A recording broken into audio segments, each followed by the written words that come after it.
the chatbot still makes plenty of mistakes. Yeah. It still tells you plenty of false information. And if you're a lawyer and you regurgitate that, that's malpractice. Can right? you imagine that? Can you imagine if somebody is like, I'm just going to rely on this. I'm fine with it. And creates a legal brief or a motion of some kind, files it with the court. Sure. The court's like, what is this?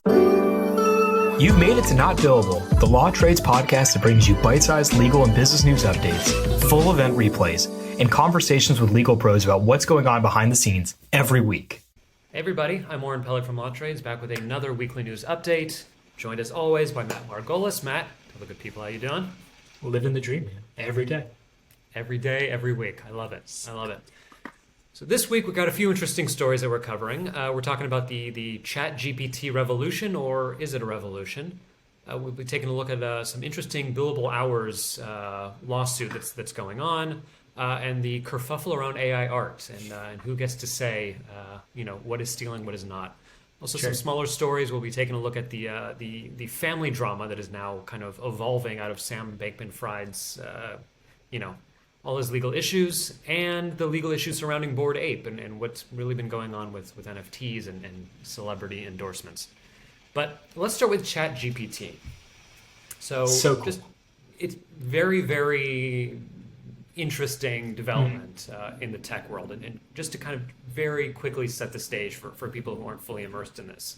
A company called OpenAI, which was not only co-founded by Elon Musk, but was invested by Microsoft, I believe, put in $1 billion into the company, released effectively a next-generation AI chatbot, which kind of speaks to you, can understand normal language and can speak to you in normal language, right? We'll spit back out a regular sort of dialogue with you. Yeah. Was released at the end of November, and within a few days reached 1 million users, and the internet blew up with people posting what they've been talking to ChatGPT about. They've been writing scripts, they've been writing legal briefs, they've been doing all sorts of very interesting stuff. And now people are wondering, is this going to come for me at the law firm? Is ChatGPT going to replace me, going to replace my associates? Some people are saying not so fast, not so fast. It's not as brilliant as you think it is, but there are questions, right? Absolutely. In its present state, is it going to replace the job of a lawyer? No. But you're seeing a window into the future. You're seeing what could be, and I think you're starting to already see some of this with like doc generation companies. There are plenty of companies that are coming out that are using AI to create these contracts for you, maybe through prompted questions or through some other means like that. So you're already seeing in practice, but this is like, oh my gosh, this is really coming for me now. If I was an attorney, yes, I would be a little worried, right? You're like, oh my gosh, like maybe I'm a transactional attorney and I make my money drafting these agreements, but also I'm negotiating these agreements, right? Right. I understand the risk tolerances of my client, and I know when to give on some things and when not. So there's always a human element when it comes to negotiating some of these agreements, but it's definitely interesting. It's definitely. And kind of like what you're saying is, you're kind of touching on the creative aspect here, which is, I'm not a lawyer, I'm a writer, right? And I know that, like, yes, there are some things that I write that are very kind of templative, very kind of cut and paste, and there are in the legal world as well. Mm-hmm. But like you're saying, in negotiations and more creative thinking capacities, chatbots are nowhere near, human beings. And also, OpenAI openly says this on their website. They will say this kind of to your face, that the chatbot still makes plenty of mistakes. Yeah. Still tells you plenty of false information. And if you're a lawyer and you regurgitate that, that's malpractice. Can you imagine that? Can you imagine if somebody is like, I'm just going to rely on this. I'm fine with it. And creates a legal brief or a motion of some kind, files it with the court. Sure. The court's like, what is this? This is not real. But there must be certain things within the legal community that are, again, very just boilerplate, that you can just plug and play. And when you're a litigator and you're doing a motion to compel production of documents, it's a very basic discovery motion. Right. You are most of the time copying and pasting a form, right? Or there's always these templates, or even certain agreements, right? Like I know in certain spaces, like an asset purchase agreement or a purchase and sale agreement, it's very, very, very boilerplate, very similar across the board. Which again might save you some time, might save your paralegals some time, etc. Sure. But it's not replacing, the next generation of law school grads, right? No. So, that's a fair point. If you were in law school, rest assured, you've still got at least a couple years. You're almost there, but you got a couple years. You're almost right. Which, so, when you really kind of like poke under the hood of what ChatGPT is, it's a predictive text. Yes. So it's going through all the data of what's been fed to it and is predicting based on that what's been said before and kind of what it believes should be said next. So like we just been mentioning, that's not really creative. That's, kind of applies to plug and play, but that's about it. Exactly right. But again, it'll be very interesting to see in the future. I personally, as a litigator, would love it, right? Well, as a former litigator, I'm sorry, I would love to use something like this if it can make my life easier with discovery requests or you're right, template form motions.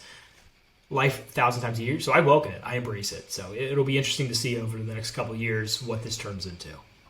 100%. The technology is moving fast, so it's very interesting. Well, let's switch to an analog story, and this is human beings who haven't been billing enough hours. Kind of a wild story, kind of a bombshell out of North Dakota of all places. A firm out there called Larson, Latham and Hudel. I don't know if I'm Hudel. I don't know if I'm saying that correctly. They sent two associates a bill for underbilling. So let me back up. There was an employment contract given to the employees a few years ago saying that if you don't bill against some sort of baseline level for us, we will deduct from your salary. These associates signed it, and then suddenly they were being deducted or being kind of asked to pay back some of their salary for not billing enough hours. They took it to court, and the law firm won. So I will say this. This whole scenario disgusts me. I think it's the best way to put it. That's probably the nicest way I can put it. I have worked in plenty of law firms. I've seen plenty of law firms, like what they expect of their associates. I've talked to friends also that work at various law firms that that I have no familiarity with. No one that I know, that I've talked to, that I've even closely related to, has ever seen anything like this. Traditionally, what is standard is you bill X amount of hours.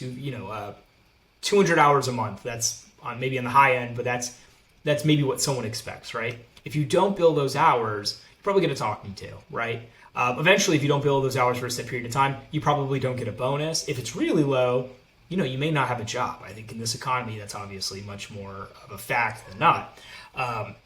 But to tell associates, that seems pretty common. Just kind of workload. Like if you're not performing up to task in any industry, not just law. Exactly.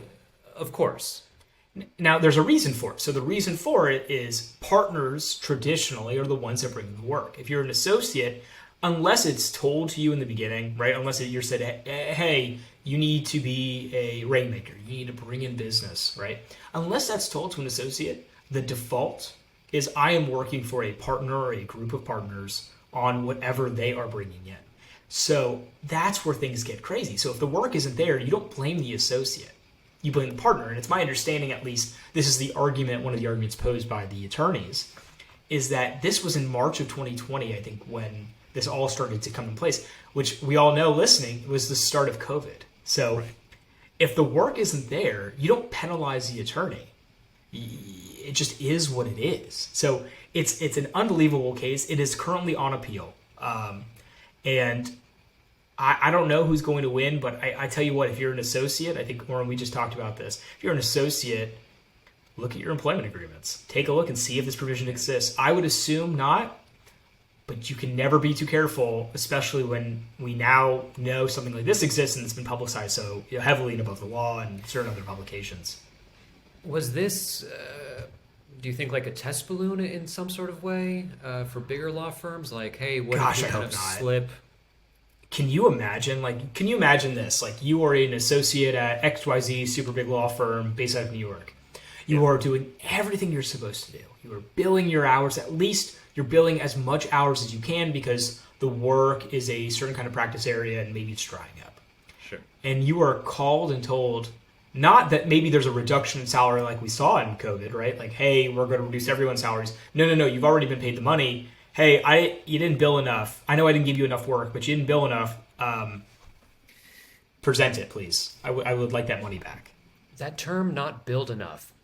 Did they outline what the baseline was? Did they say I'm sure they did. I will say that, like, commonplace, like you were told. There are some firms that will say it's almost like unlimited PTO. Like, oh, you have unlimited PTO, but really there's a number, right? There's a number people have in their heads.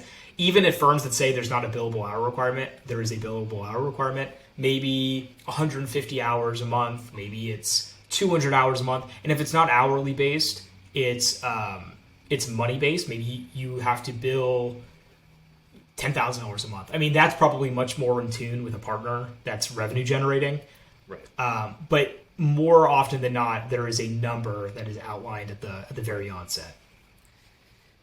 So just another example of you really need to read the fine print when you're getting hired here and when you're signing things. And especially now. I mean, I think most of us, especially as an attorney, you don't think that exists in there. You know what industry is. And then all of a sudden you see that and you're like, that's different. That's not what I'm used to. So I agree with you 100%, Oren. Again, if you're an associate, please read your employment agreements. Make sure that if it has this kind of provision, I'm not giving you legal advice. I'm giving you personal advice. I probably would run.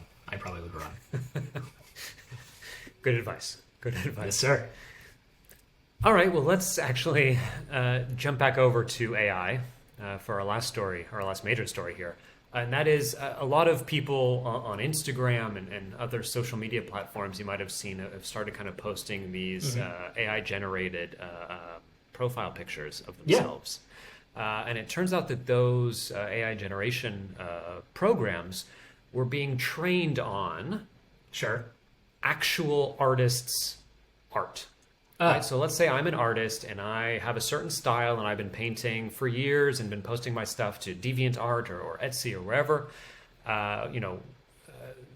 Whomever built this AI software is going to come in, is going to train their AI on my art and then use it to kind of replicate it with their own models. Now, people right now are saying, oh, we just trained the AI art on you. We didn't steal anything from you. This is not copyright infringement. Not our problem. Thank you so much for letting us use your art. Sure. But the artists are saying, hold on a second.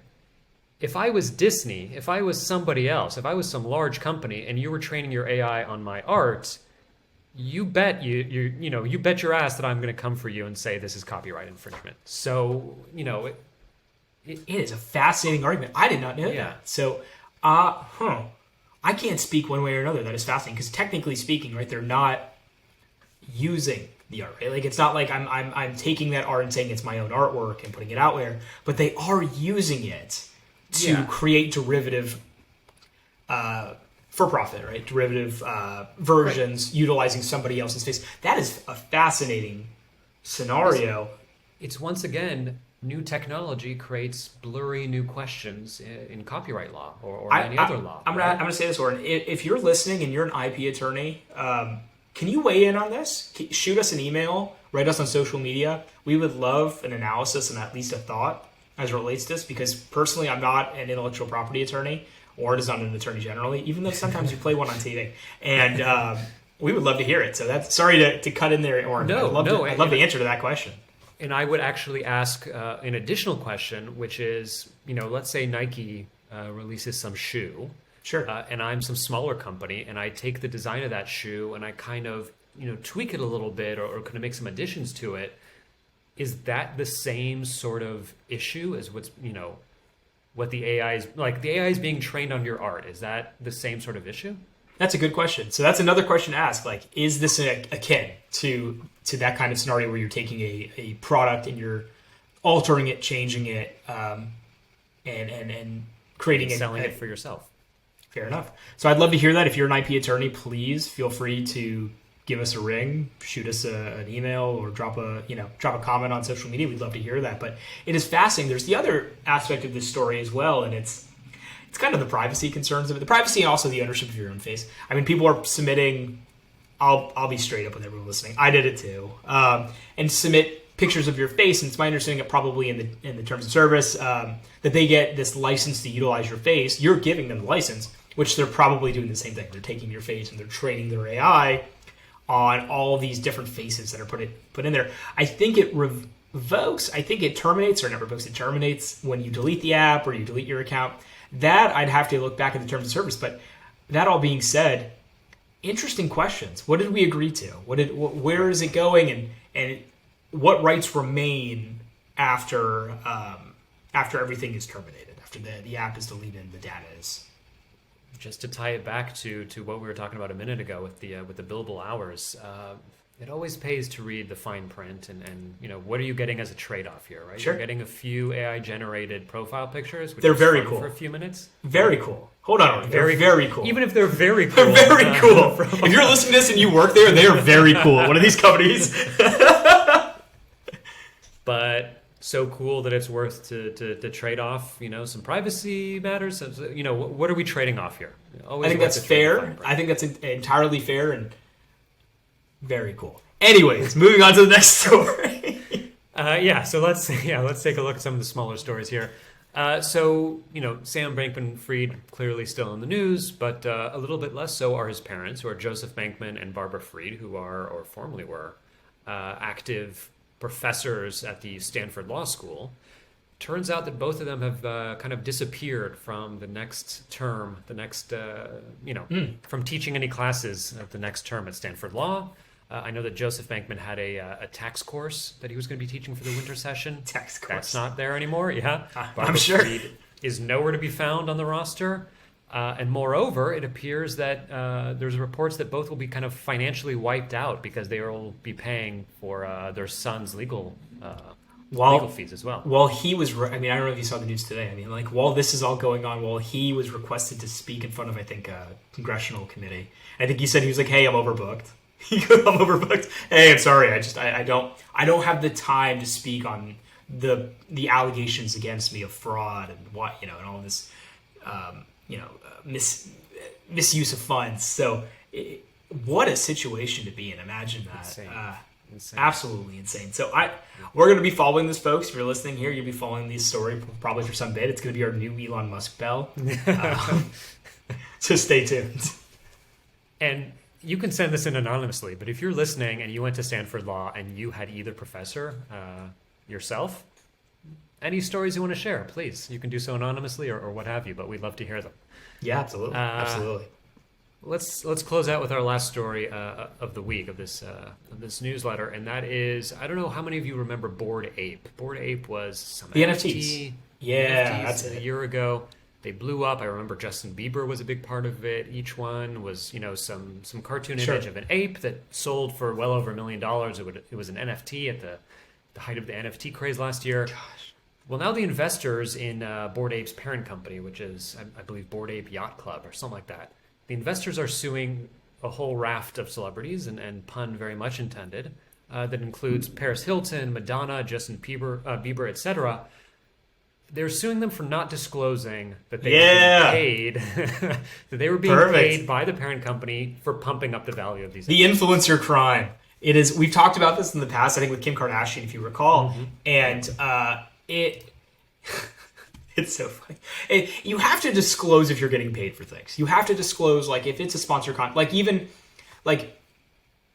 even simply put, I am being paid for this, #ad, whatever it is. I know the FTC, I believe, has a number of rules and criteria in place for this. Come on. Don't you have lawyers? Aren't they telling you what to do?